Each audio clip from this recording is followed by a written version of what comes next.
Please the court. My name is Kevin Loftus. I represent Florida Help. I'd like to reserve 5 minutes for a call.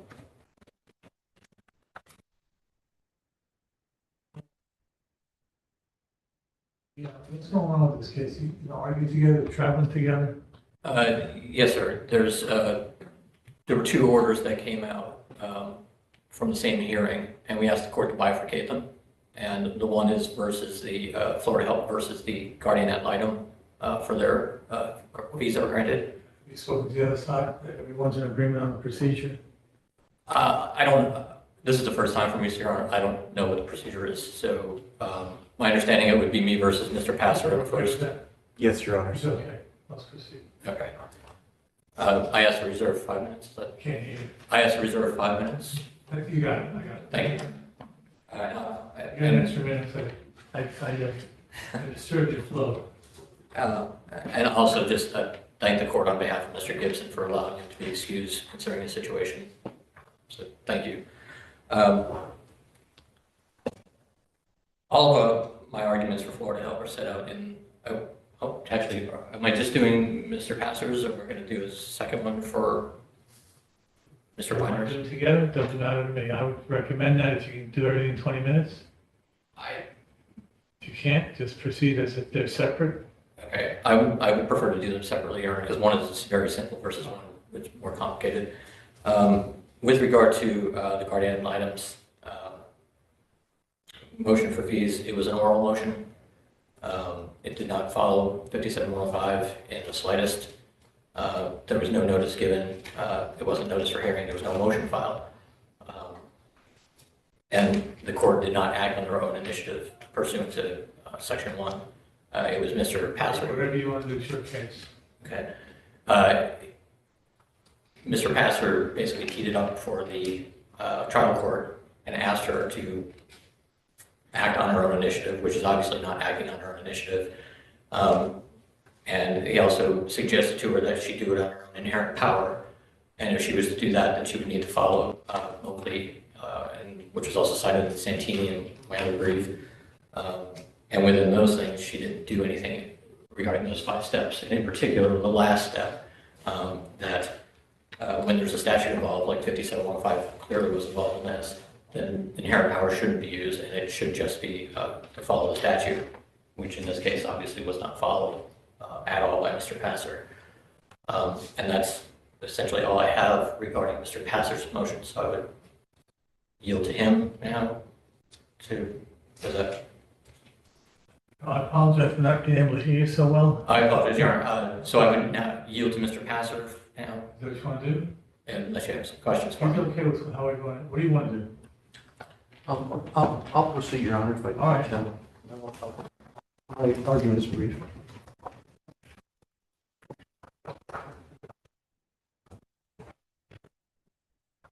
May it please the court, I'm Jay Passer. I'm the court-appointed guardian and attorney ad litem for the unknown heirs of William Fairchild.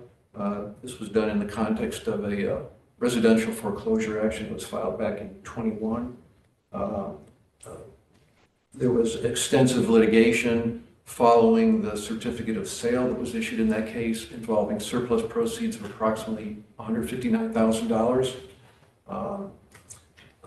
There was an agreed order that was submitted to the trial court that directed that those proceeds be dispersed to 2 entities, Florida Help and a second entity known as Consolidated Debt Recovery Services. Mr. Pastor, if I may just sort of cut to the chase here. Sure. I'm really not sure how you get around 571053D. And I didn't feel that it was really clearly addressed in the briefing. So if you could explain why that wouldn't preclude attorney's fees for you based on the trial court's or tennis motion. I think there's a critical component that needs to be considered, and that would be that the Supreme Court, when they modified Florida Rule of Civil Procedure 1.530, basically required that a motion for rehearing be filed to preserve an objection. as a precedent to why we're here today. And if you look at the record, that was not done. There was no, after findings of fact, there was no verbal statement by Florida Help's attorney on the record that preserved the objection. The trial court gave counsel for help the opportunity to dispute the fees that were proposed by an evidentiary hearing. Again, that objection was not made. No further action was taken in that regard. So I would submit that based on that rule procedurally, that would preclude the situation that we're here for today. Secondly, I believe the case of Moakley v. Smallwood, which was a Florida Supreme Court case in 2002, afforded the trial court gave the inherent authority to impose fees for bad faith conduct. Must be based on an express finding of bad faith with detailed factual findings. And I think if the court examines the record in this case from the trial court, there were numerous evidentiary hearings. The court found on numerous occasions beyond gross negligence and actually fraud and misrepresentation on the part of Florida Help, as well as Consolidated Debt Recovery Services, which was a co-defendant, if you will, in terms of my fee order. That may be true, but I also think the trial court was very careful not to say that the attorneys had engaged in bad faith. I'll reserve that argument for Mr. Widener because his position is slightly different from mine. When I submitted my order to the trial court, the judge didn't really specify if my sanction award was as to attorneys as well. So the order was drafted simply as to Florida Help, which is now a dissolved corporation, and Consolidated Debt Recovery Services, which clearly filed a fraudulent claim if you examine the record. You're referring to the court's order of September 19, 2023, awarding $4,890 in fees. Yes, sir. Yes, that's it. And again, I mean, my involvement in the case really typically ends when the sale is consummated and title is issued. But in this case, it was clear after I was contacted by the real Natalie Fairchild that there was a manifest injustice that was possibly being pursued here. And so in the interest of justice, I stepped in and I did attempt to resolve the matter on several occasions through prior counsel before Mr. Loftus. And then ultimately Mr. Widener got involved representing Natalie Fairchild, and then evidentiary hearings ensued. But it started out as a simple residential foreclosure, but a year and a half later with litigation. Over here. And you got involved to find unknown heirs? Pardon me? You were involved to find any unknown heirs? Yes, sir. I was appointed by the circuit court, to identify and locate any unknown heirs of the deceased borrower. In this case, I did locate Natalie Fairchild. Her address was referenced in my report with the court. The service returns from her residence in Virginia were filed in the court file, so those could have been easily, her true address could have been easily ascertained. But instead, Florida HELP continued to pursue a position that they had a signature from the purported real Natalie Fairchild that signed her interest in the proceeds to that entity. And ultimately, after discovery and handwriting experts and such, the trial court found not a scintilla of evidence to support that position, and basically felt, and it's reflected in the record, that it was manifestly fraudulent behavior.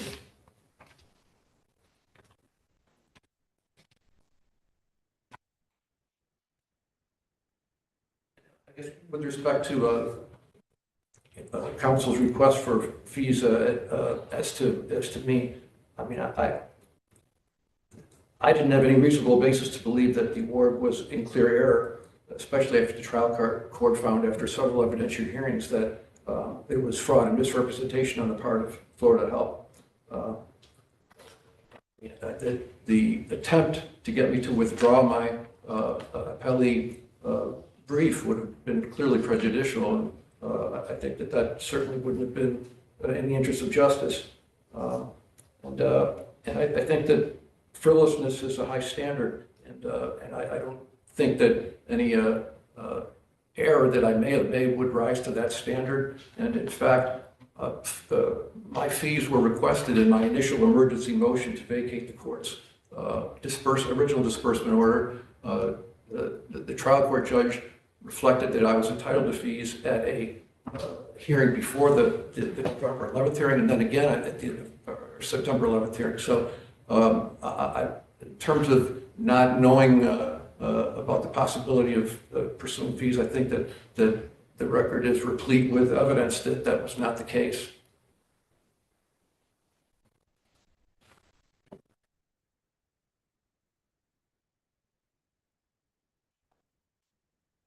Mr. Widener's analysis is much more detailed in terms of the actual record. So if the court has any more questions that me to answer, otherwise I'll conclude.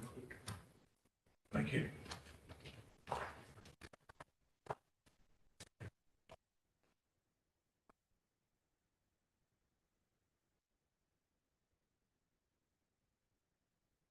Just to briefly address the fraud allegations, there is no record evidence of any fraud in this case. The only thing that there is Mr. Widener drafting affidavits for his client, Natalie Fairchild, saying that there's fraud, and Natalie Fairchild signing them. That's the only thing that he's ever presented in terms of evidence for fraud.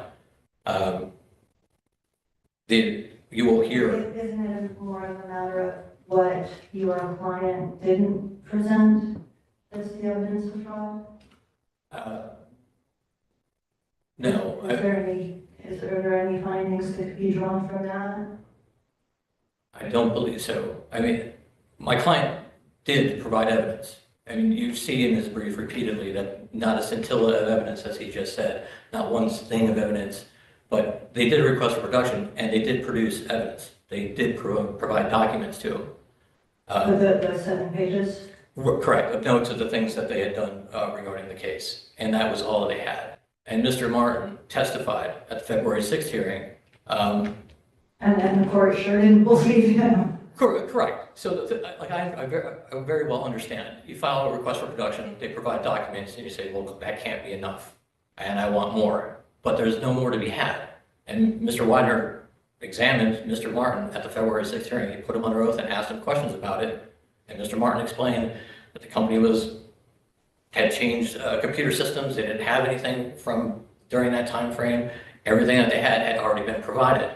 So that should have been the end of it. But it wasn't.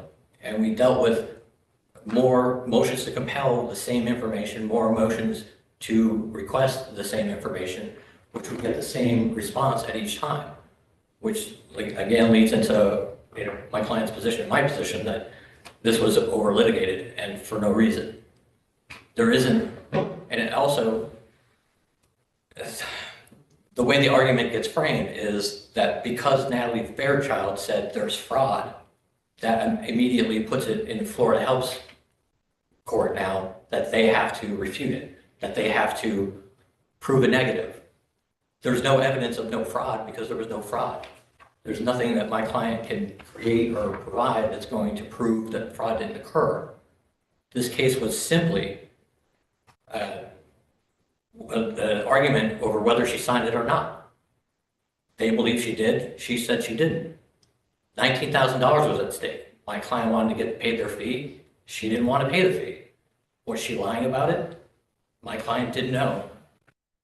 And in this surplus recovery business, it's not uncommon for another company to come in underneath them and say, oh, well, they're charging 12%, we'll do it for 10. Well, what do I do about this contract? Just ignore them. Or just tell me you didn't sign it. Maybe they can't prove it. And then you'll save money that way. So my client doesn't know whether she signed it or not, which is why all the discussion was about getting a handwriting analysis. Mr. Pastor tried to get it done with Mr. Gibson. The judge ordered it in December of 2022. And then when Mr. Widener came on board, he frustrated the process. He delayed the handwriting analysis for 4 or 5 months. During that time, Mr. Gibson was out and I was in. The only reason I joined this case was to find out what the result of the handwriting analysis, which I believe would be eminently reasonable when the only issue is whether she signed it or not. My client said right up front, if it's looking like it's not her signature according to an expert, then they'll back off and go away. But if it's looking like she did sign it, then we'd stay and fight for the claim. And that was all this case had to be. That report cost $1,800. It would have been cheaper for Natalie Fairchild to simply go along with the contract because they were only charging $19,000, but he charged $30,000 to save her $19,000 over a report that cost $1,800. So when you look, You get a handwriting expert involved and it comes back as inconclusive. it wasn't conclusive. What happened was that the handwriting analysis said that they couldn't conclusively say that it was her signature, but they also couldn't eliminate her. But it was leaning towards it wasn't her. So my client took that as less than favorable for them. So they said, all right, we'll go away. Because if it was leaning towards it probably was her, then they would have stayed. So, and again, you're going to hear that there's no evidence of reasonableness. There's no evidence that Florida Health did At that anything. point, your client dropped the motion for rehearing. Immediately, the same day. The judge ordered me to get the report, and once I got the report, file it so she could see it. But I wasn't allowed to file it because Mr. Wagner was still arguing that his client's signature was top secret. So I sent it to the JA, filed my notice withdrawing, which is what we agreed to do. We found out at the September 11th hearing, the Judge Precock didn't even read it. She didn't even look at the handwriting analysis. I believe she assumed that because we withdrew that it said Natalie Fairchild was 100% and exonerated or whatever. That wasn't the case. The expert said that it's possible that she was the person that signed it. They just, The transcript from the September 11 hearing, the judge was extremely upset with the whole, way the whole thing has been handled. Fair statement? yeah, the last, I'd say the last 10 pages of the transcript or something. That's what she ordered the 5705. Yeah, that's when she started stating her rationale, and Right. yes, and then said some things about my client and myself, and it was really something to see. But again, and then with that, if you're looking at Mr. Passers, none of that is compliant with Moakley. I mean, none of it says, she doesn't make any specific findings of fact that there's fraud. She doesn't say specifically that's fraud. It's more generally, I found fraud here. And there's nothing, well, who committed fraud? Who did what? What did I do that was fraudulent? My client said they had an assignment. They wanted to know if it was the signature. We tried to find out very simply. All the discussions with the other side were, let's just get this done. It'll be dispositive. It'll go one way or the other and we'll know. But everything was frustrated from the beginning once Mr. Wagner joined the case. What's our standard of review here?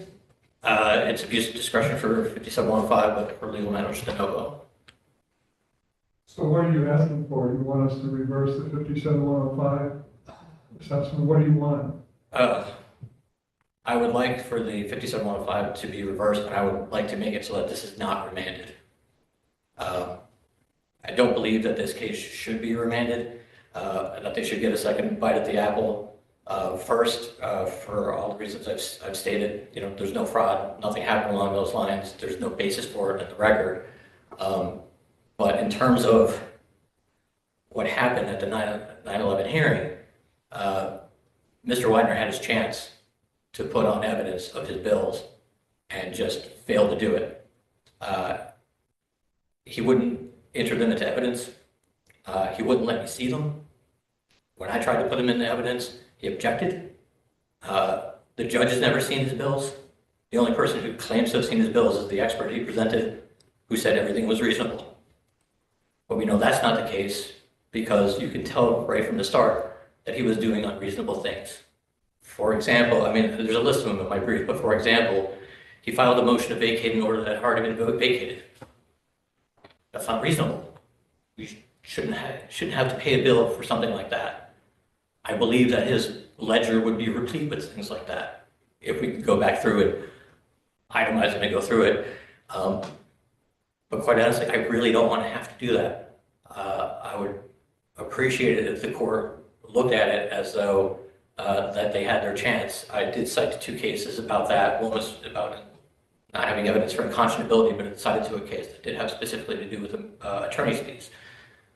So with that, all of this is directed to the fraud aspect that Mr. Passer brought up, but it does bleed into the argument with Mr. Widener. So I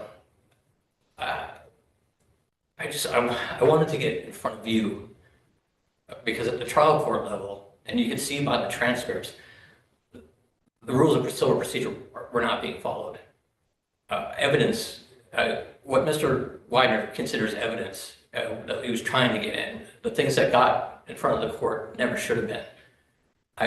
He was trying to move into evidence, things into evidence that weren't evidence, affidavits that I couldn't cross-examine, a note from somebody unrelated to the case. And then when that failed, he tried to have the court judicially notice it. And that's with respect to both the imposition of 57-105 and the amount? Yes. And with also with regard to the amount, I tried my best to cross-examine the expert that they had without any preparation, without any documents.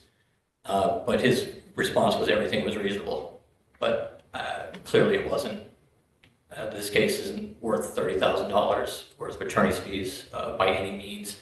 And you can tell by the docket that this case was massively over-litigated. And I don't know what just popped into my head, but I want to make sure that I say this.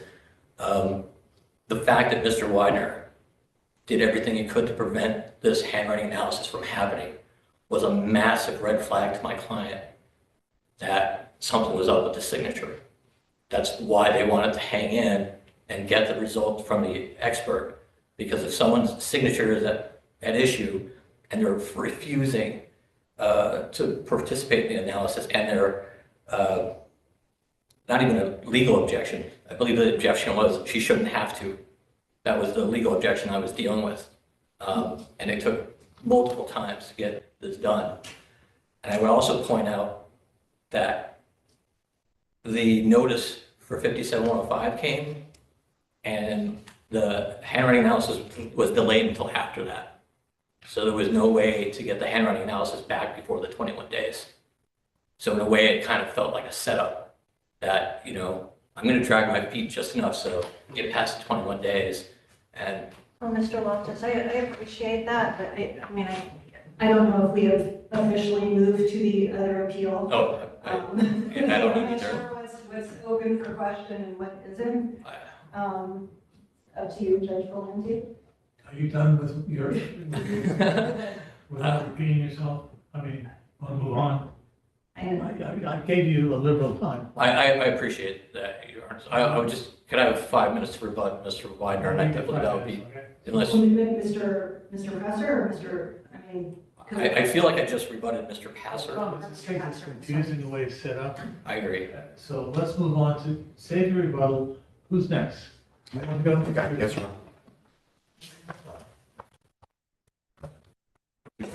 Thank you. Natalie Fairchild is watching this now. Natalie Fairchild has been the victim of this from the beginning. She filed not one, but I think 6 affidavits. The affidavits didn't just say, that's not my signature. The affidavit said, I have no relationship whatsoever. I had no contact, no communication.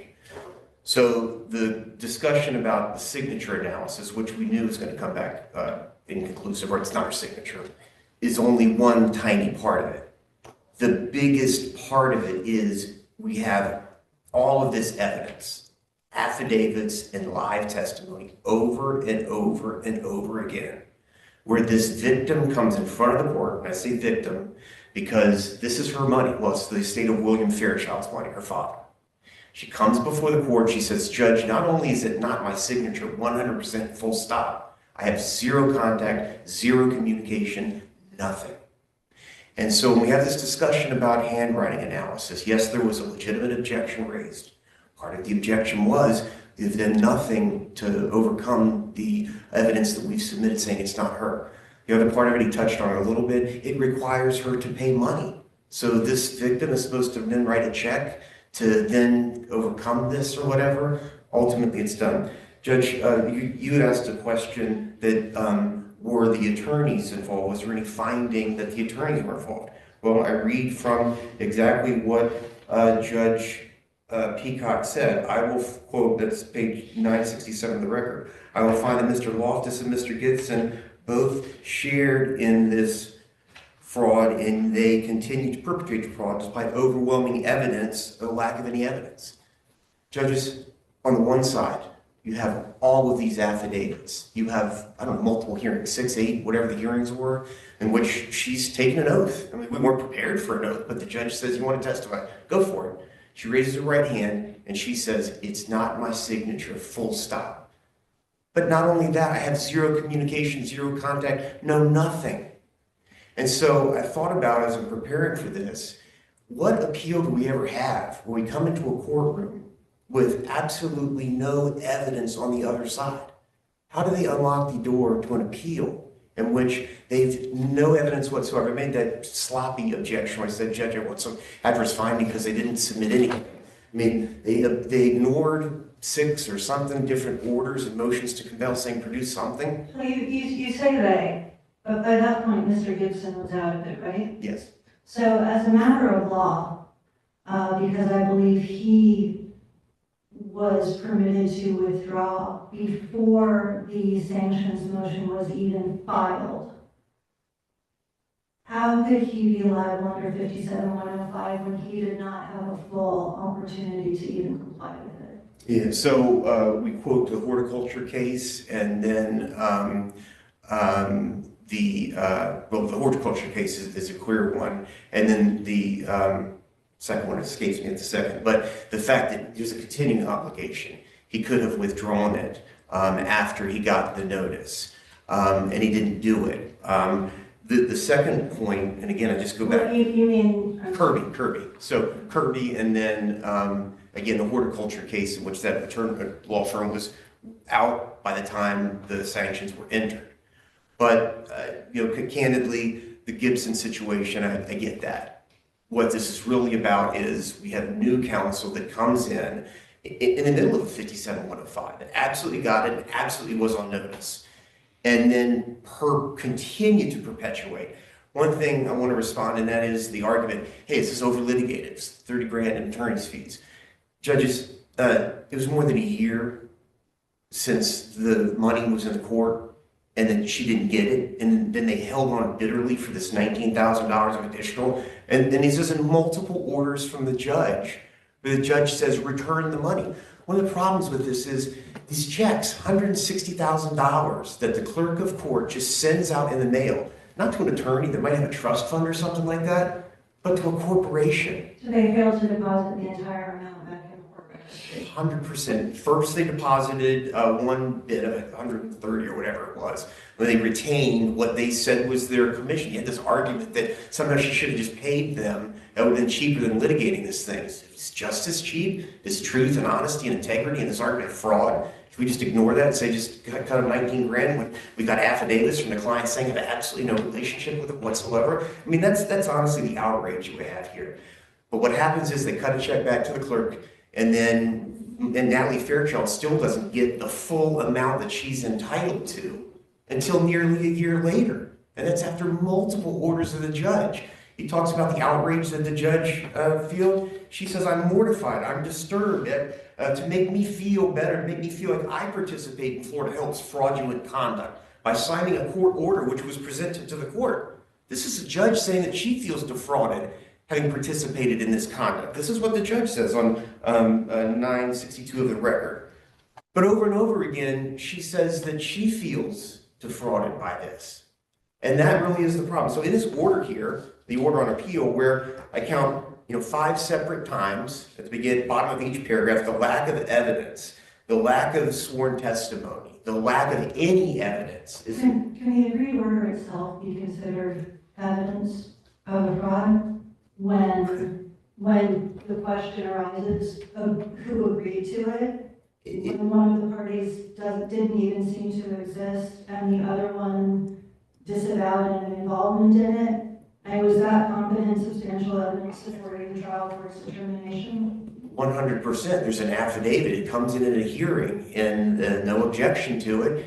And read that long affidavit of the individual that says that, not only do we have no participation in this whatsoever, we don't even know who this company is. So this agreed order, and I questioned Gibson a little bit on that. So he comes into the courtroom, he's noticed, and he comes in, and I say, Mr. Gibson, who drafted this order? Who physically drafted it? Submitted it? We are attorneys, we take an oath. And to access the system by which these orders are processed in and put into a judge's queue, that's the real question there. Like, how did this order get in front of the judge? And the answer was unclear. And again, part of the frustration is the answer is unclear even as this judge says after a year or so of asking the questions and begging for any information. One other point about that order that you mentioned, error in law from the very beginning that Florida Help and this side of the V engaged in. Because the statute says the court shall hold an evidentiary hearing if anyone other than William Fairchild makes a claim for the surplus funds. So they never should have submitted, whoever submitted it, any kind of order, because the statute doesn't allow that. And yet they did. They submitted an order in violation of the statute because the statute requires an evidentiary hearing. Another interesting sort of technical point as I look at the briefs, is Florida Help even appealing this? If you look carefully at the initial brief and then the reply brief of Mr. Loftus, it clearly says, initial brief, Kevin Loftus.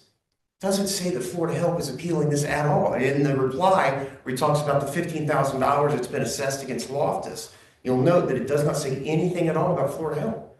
So does Florida Help concede, you ask what kind of relief, does Florida Help just want this to be affirmed so that there's not some further exposure?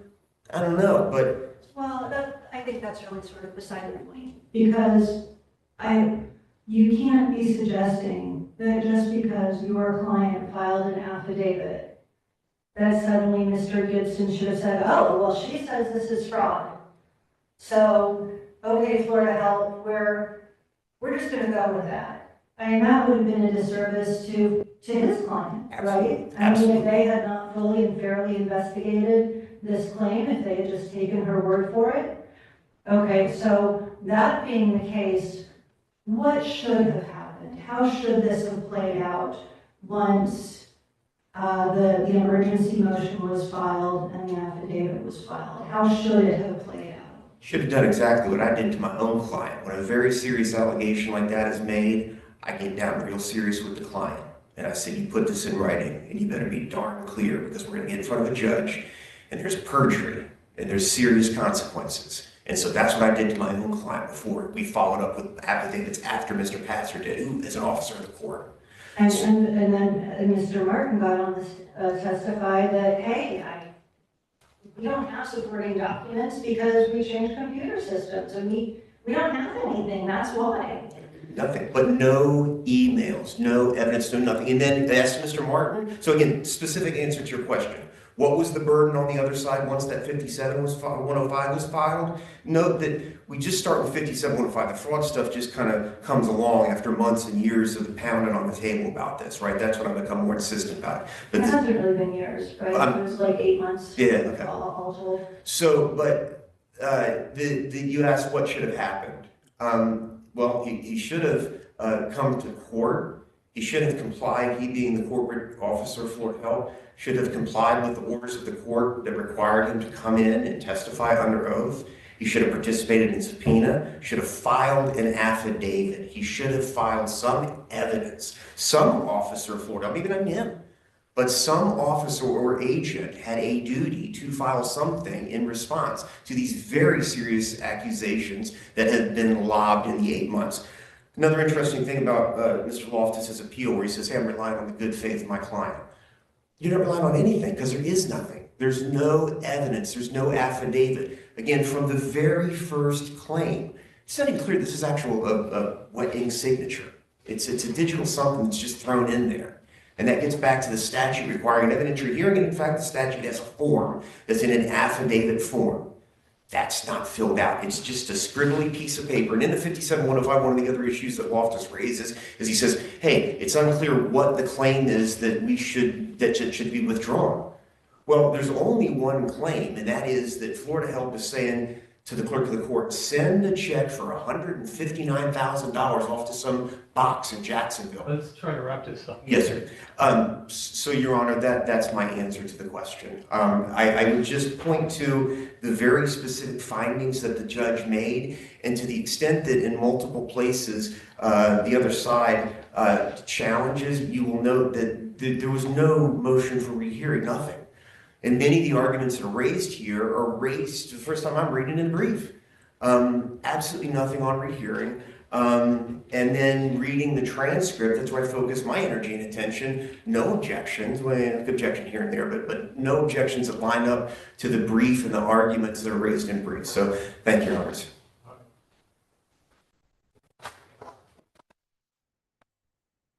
Yes. Again, you heard him say that there was a mountain of evidence of fraud, but there wasn't. He again just points to the self-serving affidavits of his client where she claims that there was fraud. There was no specific findings by the trial court of fraud or what anyone specifically did.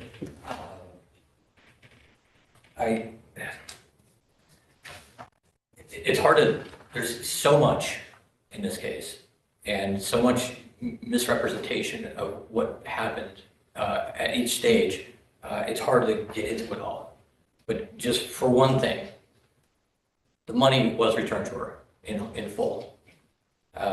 In December, they wanted to give it to her and they wouldn't take it.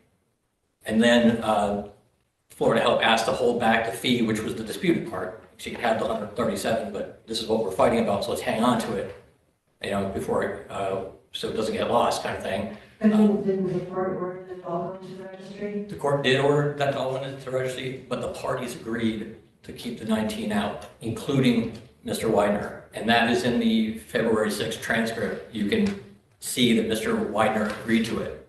But now, because it does sound terrible that money was kept from her, he's telling you that we did it.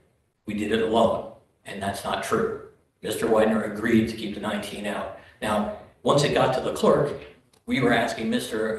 Widener, can't you just get an order from the judge to get her to the 137? We're not fighting about that. Go do it. And he could have done that in December, but he didn't. And I don't know why.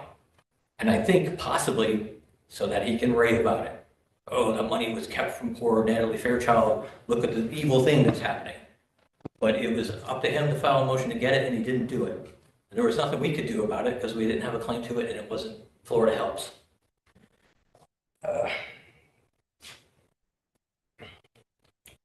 There's nothing in the affidavits, any of them, filed by anybody, that says Florida Help committed fraud, or that they took fraudulent action, or that I did, or that Mr. Gibson did.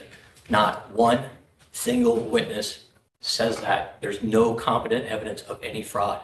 This is a disagreement, best of misunderstanding.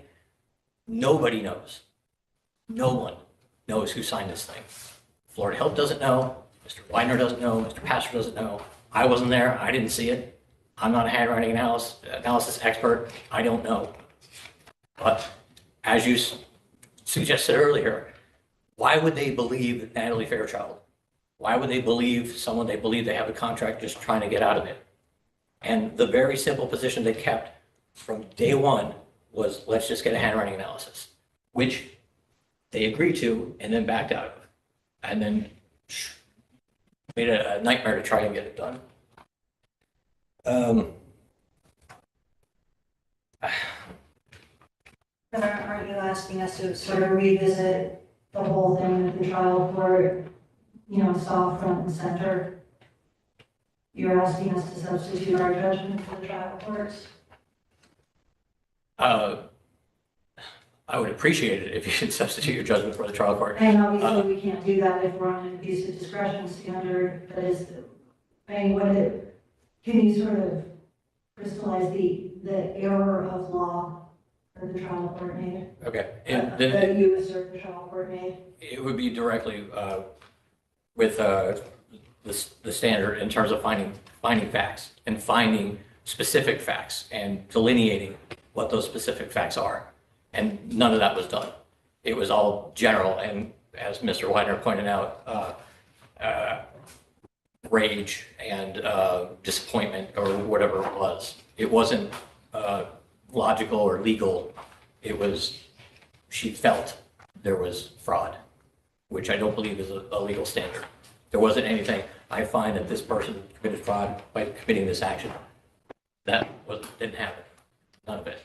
You have 30 seconds to wrap up.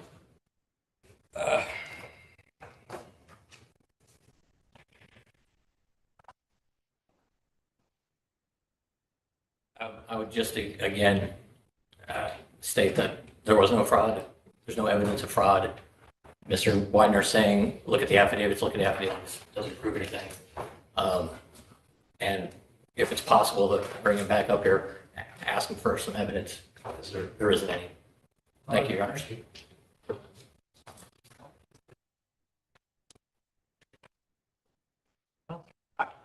We're done, right? I think we are. Thank you, Your Honor.